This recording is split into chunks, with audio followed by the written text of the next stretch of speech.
Hello everyone, welcome back to my channel. ನಾವಿವತ್ತು dhaba style ಎಮ್ಮಿಯಾದ ಟೇಸ್ಟಿಯಾದ ಮಶ್ರೂಮ್ ಗ್ರೇವಿ ಹೇಗೆ ಮಾಡೋದು ಅಂತ ನೋಡೋಣ. ನಾನಿಲ್ಲಿ ಅದಕ್ಕೆ ಇವತ್ತು 2 ಪ್ಯಾಕೆಟ್ ಆಗುವಷ್ಟು ಮಶ್ರೂಮ್ನ ತೊಗೊಂಡಿದ್ದೀನಿ. ಅದು ನೀಟಾಗಿ ನಾವು ವಾಶ್ ಮಾಡ್ಕೊಳ್ಳೋಣ. ಹಾಗೆ ಈ ಗ್ರೇವಿ ಅನ್ನಕ್ಕೆ, ಚಪಾತಿಗೆ, ದೋಸೆಗೆ ಅಂತ ಎಲ್ಲದಕ್ಕೂ ತುಂಬಾ ಟೇಸ್ಟಿಯಾಗಿರುತ್ತೆ. ತುಂಬ ಈಸಿಯಾಗಿ ನಾವು ಮಾಡ್ಕೊಳ್ಳೋವಂಥದ್ದು. ಜಸ್ಟ್ 30 ಮಿನಿಟ್ಸಲ್ಲಿ ನಿಮಗೆ ಗ್ರೇವಿ ರೆಡಿ ಆಗಿಬಿಡುತ್ತೆ. ಇದನ್ನು ನೀಟಾಗಿ ವಾಶ್ ಮಾಡ್ಕೊಂಡ್ಮೇಲೆ ನಾವು ಯಾವ ಸೈಜ್ ಬೇಕೋ ಆ ಸೈಜ್ಗೆ ಕಟ್ ಮಾಡ್ಕೋಬೇಕಾಗತ್ತೆ. ಅದನ್ನು ಒಂದು ಸೈಡಲ್ಲಿ ಇಟ್ಕೊಳ್ಳೋಣ. ಈಗ ಒಂದು ಬಾಣಲಿಗೆ ಒಂದು 3-4 ಟೇಬಲ್ ಸ್ಪೂನ್ ಆಗುವಷ್ಟು ಎಣ್ಣೆನ ಆ್ಯಡ್ ಮಾಡ್ಕೊಳ್ಳಿ.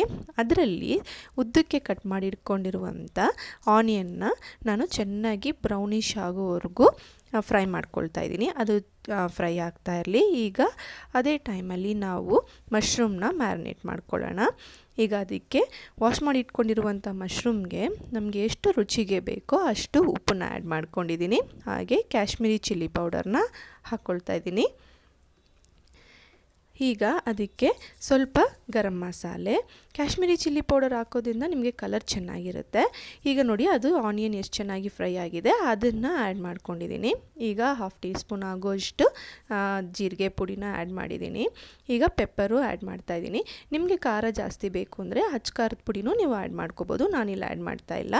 ಹಾಗೆ ಸ್ವಲ್ಪ ಕಸ್ತೂರಿ ಮೇಥಿ, ಸ್ವಲ್ಪ ಧನಿಯಾ ಪುಡಿ, ಹೀಗೆ ಎಲ್ಲ ಥರ ಸ್ಪೈಸಸ್ನೂ ಆ್ಯಡ್ ಮಾಡಿಕೊಂಡು ನಾವು ಸ್ವಲ್ಪ ಅದಕ್ಕೆ ಗಟ್ಟಿ ಮೊಸರನ್ನ ಆ್ಯಡ್ ಮಾಡ್ಕೋಬೇಕಾಗುತ್ತೆ. ಹಾಗೆ ಸ್ವಲ್ಪ ಅರಿಶಿನನೂ ಆ್ಯಡ್ ಮಾಡ್ಕೋಬೇಕು. ನಾನಿಲ್ಲಿ ಆ್ಯಡ್ ಮಾಡೋದು ಮರ್ತೋಗಿದೆ. ಈಗ ಇದನ್ನೆಲ್ಲ ನೀಟಾಗಿ ಮಿಕ್ಸ್ ಮಾಡ್ಕೊಳ್ಳೋಣ. ಶುಂಠಿ ಬೆಳ್ಳುಳ್ಳಿ ಪೇಸ್ಟ್ ಹಾಕ್ಕೊಂಡು ಚೆನ್ನಾಗಿ ಇದೆಲ್ಲ ನೀಟಾಗಿ ಮಿಕ್ಸ್ ಮಾಡ್ಕೊಳ್ಳೋಣ. ಇದು ಮ್ಯಾರಿನೇಟ್ ಮಾಡಿ ನೀವು 30 ಮಿನಿಟ್ಸ್ ಇಡ್ಬೋದು, ಇಲ್ಲ ಕ್ವಿಕ್ಕಾಗಿ ಮಾಡಬೇಕು ಅಂದ್ರೂ ಮಾಡ್ಕೋಬೋದು. ನೀವು ಮ್ಯಾರಿನೇಟ್ ಮಾಡಿ ಇಟ್ಟರೆ ಸ್ವಲ್ಪ ನೀರು ಬಿಟ್ಕೊಳ್ಳುತ್ತೆ. ನೋಡಿ, ಇದು ಚೆನ್ನಾಗಿ ಮಿಕ್ಸ್ ಆಗಿದೆ. ಈಗ ಇದು ನಾನು ಒಂದು 30 ಮಿನಿಟ್ಸ್ ಹಾಗೆ ರೆಸ್ಟ್ ಮಾಡೋಕ್ಕೆ ಬಿಟ್ಟಿದ್ದೆ. ಬಟ್ ನೀವು ಕ್ವಿಕ್ಕಾಗಿ ಹಾಗೆ ಮಾಡ್ಕೋಬೋದು. ಈಗ ನಾವು ಆಯಿಲ್ನ ಫ್ರೈ ಮಾಡ್ಕೊಂಡಿದ್ವಲ್ಲ ಅದೇ ಎಣ್ಣೆಗೆ ಒಂದು 2-3 ಹಸಿಮೆಣ್ಸಿನ್ಕಾಯಿನ ಆ್ಯಡ್ ಮಾಡಿಕೊಂಡು ಅದು ಸ್ವಲ್ಪ ಫ್ರೈ ಆಗಬೇಕು. ಅದು ಫ್ರೈ ಆದ ನಂತರ ನಾವಿದು ಮ್ಯಾರಿನೇಟ್ ಮಾಡಿ ಇಟ್ಕೊಂಡಿರುವ ಮಶ್ರೂಮ್ನ ಅದಕ್ಕೆ ಆ್ಯಡ್ ಮಾಡ್ಕೊಳ್ತಾ ಇದ್ದೀನಿ. ನೋಡಿ, ನಾನೊಂದು 30 ಮಿನಿಟ್ಸ್ ಬಿಟ್ಟಿದ್ದೆ, ಹಾಗಾಗಿ ಅದು ನೀರು ಬಿಟ್ಕೊಂಡಿದ್ದೆ. ಇಲ್ಲ ನೀವು ಹಾಗೆ ಮಿಕ್ಸ್ ಮಾಡಿ ಆ್ಯಡ್ ಮಾಡ್ತೀರಾ ಅಂದರೆ ಇನ್ನೂ ಚೆನ್ನಾಗಿ ಬರುತ್ತೆ. ಬಟ್ ಇದಕ್ಕೆ ನೀರು ಹಾಕೋ ಅಗತ್ಯ ಇಲ್ಲ, ಯಾಕಂದರೆ ಮಶ್ರೂಮಲ್ಲೇ ನೀರು ಬಿಟ್ಕೊಳ್ಳುತ್ತೆ. ಇದು ಒಂದು 20 ಮಿನಿಟ್ಸ್ ಹಾಗೆ ಬಿಟ್ಟರೆ, ಸ್ಲೋ ಫ್ಲೇಮಲ್ಲಿ ಕ್ಲೋಸ್ ಮಾಡಿಟ್ರೆ ನಿಮಗೆ ಗ್ರೇವಿ ನೋಡಿ. ಇವಾಗ ನಿಮಗೆ ಗ್ರೇವಿ ರೆಡಿಯಾಗಿದೆ.